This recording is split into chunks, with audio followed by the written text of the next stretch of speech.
She screamed. Not because he hurt her, but because what she saw between his legs wasn't human. Moved. It hissed. And it had eyes. 4 months, women in the village were falling sick after spending a night with the handsome stranger.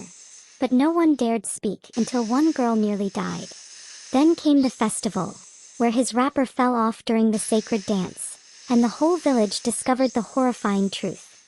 His manhood was a serpent. A cursed one. But what if I told you? That wasn't even the worst part? None of them knew his manhood was a snake. Until this happened. Watch till the end, the twist will haunt you. Mobaba Tales present. None of them knew his manhood was a snake, until this happened. Long ago, in the heart of southeastern Nigeria, just beyond the echoing mouths of the Umu-Eke caves, there was a village called Umu-Eke, a place where the veil between the living and the spirit world was said to be thin. The villagers lived simply, farmers by day, moonlit drummers by night. But one rainy season, something shifted. Something ancient woke up. It began with strange footprints on the riverbanks, long, narrow impressions that no man could make. Fishermen returned with nets torn to shreds. A cow disappeared, leaving only spiraled blood patterns in the red mud. The elders warned of the Ogu-Apa, the snake that walks like man. But no one listened. Then he arrived. He came walking through the mist at dawn. Tall, dark-skinned, with a lean muscular build, shoulders broad like a warrior, and eyes that glinted like wet obsidian. His name, he said, was Dike.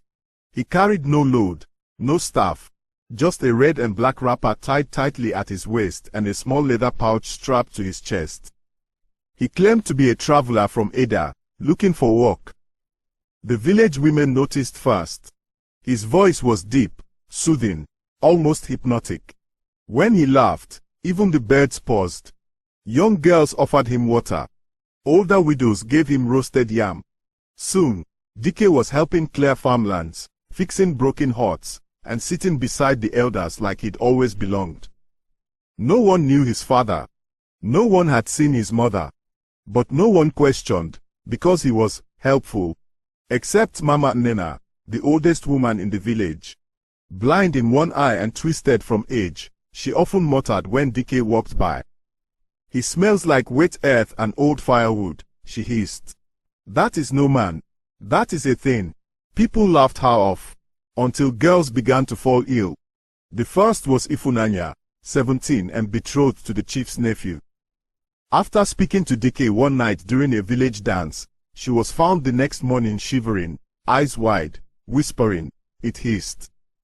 It hissed, inside me." She died 3 days later. Then Adeze, a bold market girl with no fear of men, fainted behind the yam barn. She awoke with blue veins crawling up her thighs, unable to walk. No one could explain it. The village priest, Dibia Ude, was called. He poured libations, spoke to the ancestors, and burned alligator pepper. The cowrie shells told him one thing: a serpent wears a man's skin. Still, no one dared accuse Dike. He was always around, always watching, and nothing stuck to him. That was, until the festival of Ani, the earth goddess. Each year, the villagers dressed in white, painted their bodies, and danced barefoot across the sacred grounds. All men were required to wear only a loose white wrapper tied with a vine belt. It was tradition. Spirits had to see your skin. Dike refused. He said he was not comfortable. He would dance in his usual wrapper. But the chief insisted. "No one is above Ani," he said. "Strip the city ways from your waist, or leave our land." Reluctantly, Dike agreed. As the drums started and the dancers formed circles, Dike stepped into the center. Women gasped. Men stepped back. He was too graceful, too fluid, his body twisting in ways no human could. Then the unthinkable happened. His vine belt snapped, and in the brief moment his wrapper slipped. The crowd froze, because what hung between his legs was not flesh, but scales, greenish, smooth, and glistening. Forked, split, alive. Someone screamed. Mama Nena collapsed, and Dike, smiled. Last time, in the village of Umu-Eke, Nnadi, the boy with no known father, won the heart of a chief's daughter, Amarachi. But on their wedding night, Amarachi's screams echoed through the village, and when elders broke down the door, she was gone, and so was Nnadi. All that remained was a trail of blood and a single shed snakeskin. For hours, the villagers searched the surrounding bush. Hunters with lanterns, elders chanting protective incantations, even the chief himself limping through cassava fields with a machete in hand. But neither Amarachi nor Nnadi was found. The entire village fell into fear. Children were forbidden from going outside after dusk. Mothers whispered the old stories again, about men who walked with spirits inside them, about curses that took the shape of men. But one old woman, the oldest in Umu-Eke, sat on a wooden stool under the ogbono tree and spat on the earth. "I warned them," she muttered.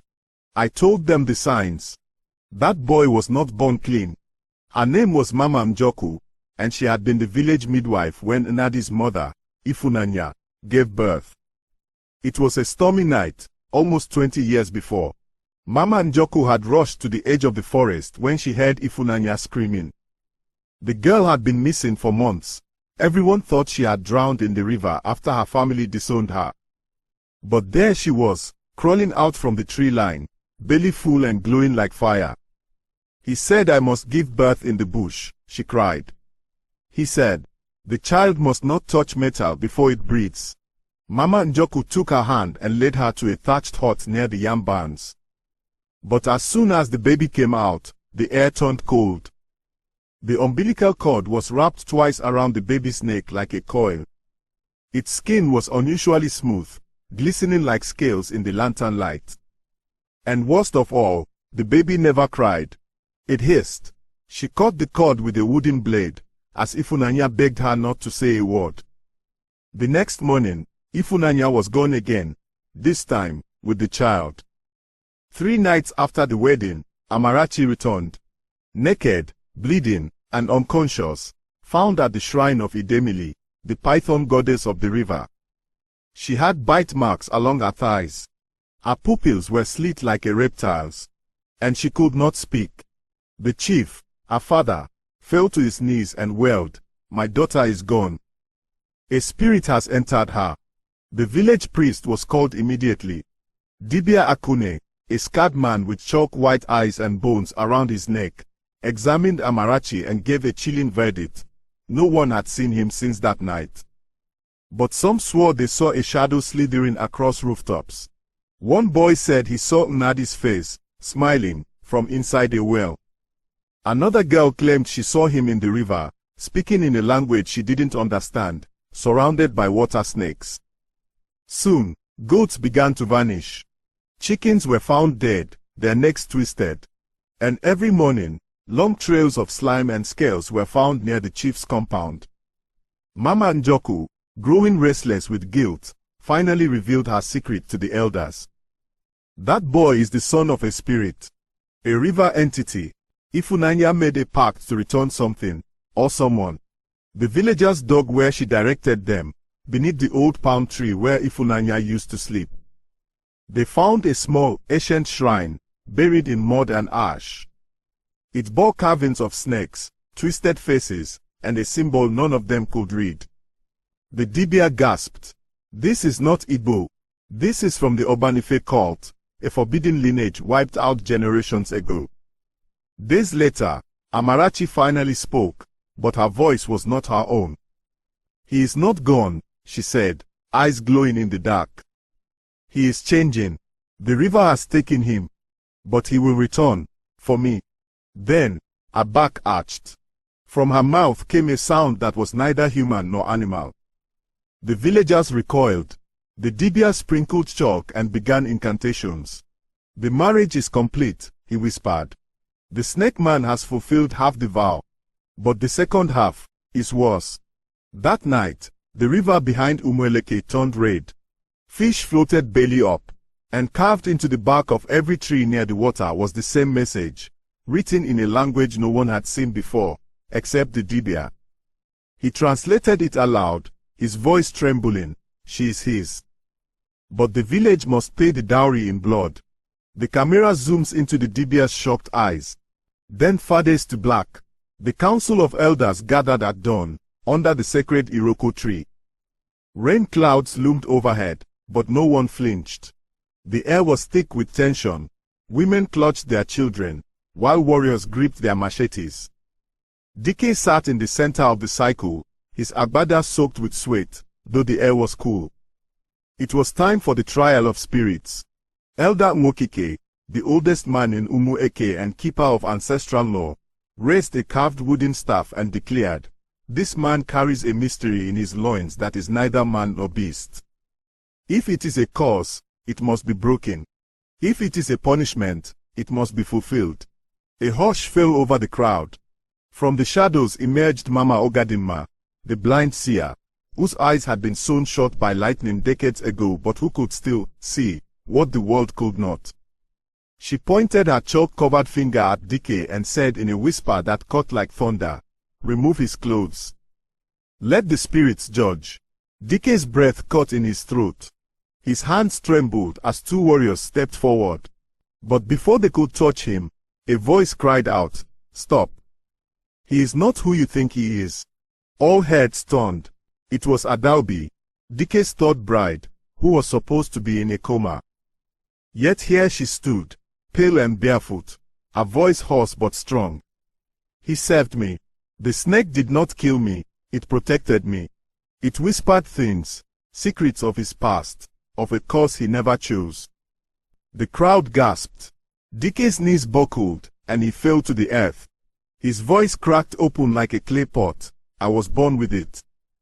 Not a snake, but a spirit.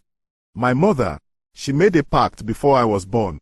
He looked at Adaubi, his eyes filled with shame. She was barren for 10 years. She went to the forest of Eke Idemili and offered her womb to the river god. He gave her a son, but part of him would always belong to the water. He lifted his tunic, and there it was.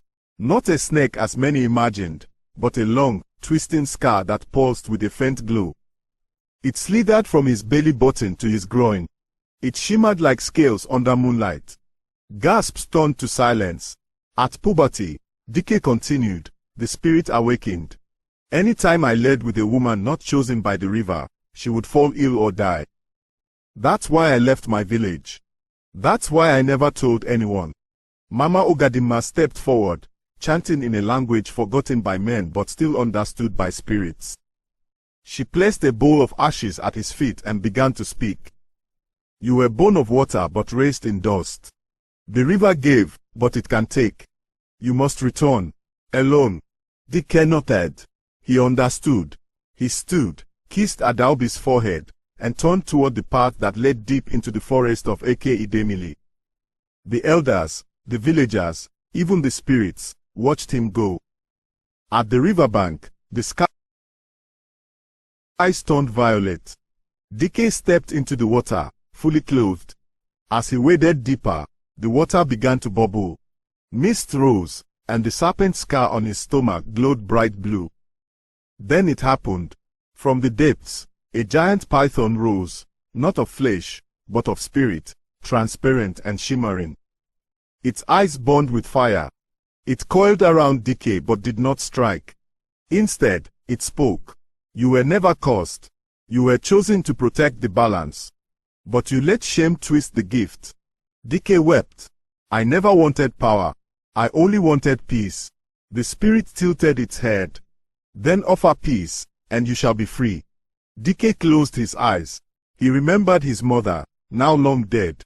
He remembered his first love, who fled in fear. He remembered Adaubi, the only one who saw his soul. And then, he bowed. The spirit hissed. The waters trembled. Lightning cracked the sky. Then, silence. When Dike emerged from the river, the scar was gone. He looked human, fully. But the river spirit had taken something in return. Dike could no longer speak. His voice, his power, was left in the river. A final exchange. Years passed. Dike returned to Umu-Eke not as a man of mystery but as a humble healer. Adaubi remained by his side. They adopted children, trained apprentices, and taught the villagers about hidden truths. No more women died. No more secrets festered. People came from distant lands to see the man who bore a snake and lived. Some say Eke still walks by the river at dusk, speaking with his hands, his eyes full of wisdom. But others say, he is the river now, a whisper in the water, a guardian watching. None of them knew his manhood was a snake, until the truth slithered into the light, and became legend. If this story gave you chills, wait till you hear the next tale from the shadows of Africa. Comment below. Would you have believed Ike's secret? Like, share, and don't forget to subscribe to Samubaba Tales for more untold African mysteries, legends, and shocking true folk tales. Turn on the notification bell so you never miss what the ancestors are still whispering.